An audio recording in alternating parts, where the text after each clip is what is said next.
Well, we finally got the guy on we've been wanting to get on the show for some time. We've got wine here. We're talking with longtime actor Dylan Walsh, and it is a great pleasure to have you here. Good to be here. Thank you. While in Vancouver, working on Superman and Lois. We got you just before you leave town, too, so this is wonderful. We have a glass of wine. I mentioned to you at the beginning when you came in about just your resume. I've been watching you for years. I don't want to date you too much, but you're one of those guys that has been around the TV film landscape. And when I was looking at your bio, you've done a lot of stuff and have worked with some incredible actors. I want to just mention your first television role was with James Earl Jones. Yes. How was that as a young upcoming actor? That was a great education. Great education. It was. I did a development deal for ABC, and we were trying to find the right thing for me. And they thought they would get me a lead role, and I would. And then they said, "Well, there's this other thing. You won't be the lead. Yeah. It'd be James Earl Jones as the lead." And I said, "That's what I want." That's okay. So I did that for a year. It was great. What a great guy. Great guy. Many years later, Leslie and I were in New York, and we were invited to this event at the Pierre Hotel to honor him. Mm-hmm. And we went in, and I hadn't seen him in so long. We walked in, and I expected Kelsey Grammer was there. There was a lot of people were there. And he had his table with his family, and we were invited to sit at his table. Oh, wow. He had just had good memories of me from, at that point, it was like 25, 30 years ago. What a great guy. But to watch him, he won the Emmy that year. Yeah. So I watched him all year struggle the way every actor struggles, but I watched him struggle and then win an Emmy. Yeah, and I guess at that age as a young actor, you're just soaking in everything. And especially if you're seeing someone whose work you admire, treating the craft with such great respect. And many actors get to a certain stage where they're just mailing in or phoning it in. But how impressive was that for you as a young actor? Well, his great commitment at the time, I had just seen him in Fences on Broadway. Okay. And every young actor at this time, this would have been late 80s.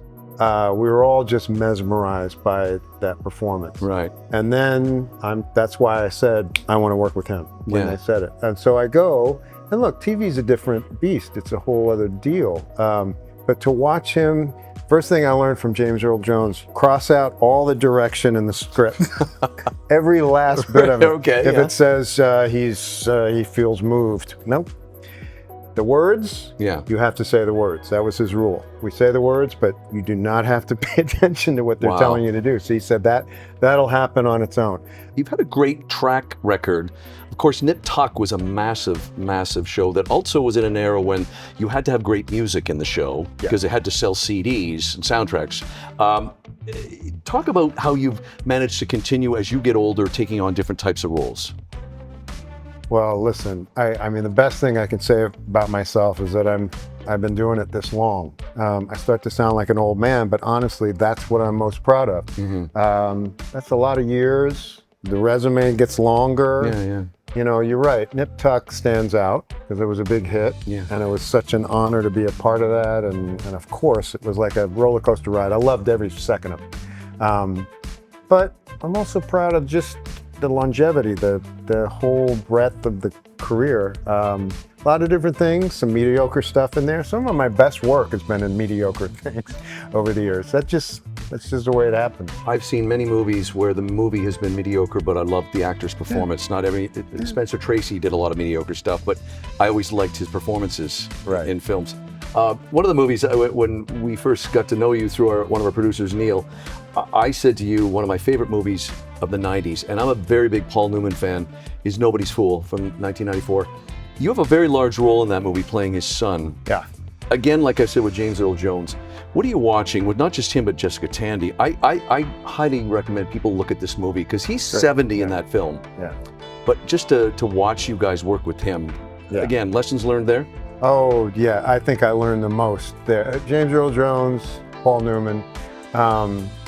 Look, I was so thrilled, and it wasn't easy to get that part. The producer wanted somebody else, thought it should be a star, should be this, and it went on for months and months and months. It's Paul Newman who said, no, he's the guy. He's him. We already have it on, we filmed it, we did a screen test. Yeah. He's the guy. he and Robert Benton stood up for me and they said, it's him or forget it. Hey, listen, I'm so glad we got you to come in, and thanks to your wife Leslie and our producer Neil for making this arrangement for us, and we wish you continued success, and I will cheers you on this, sir. Cheers. Good to be here. We own the show. We can drink wine on our show. Cheers.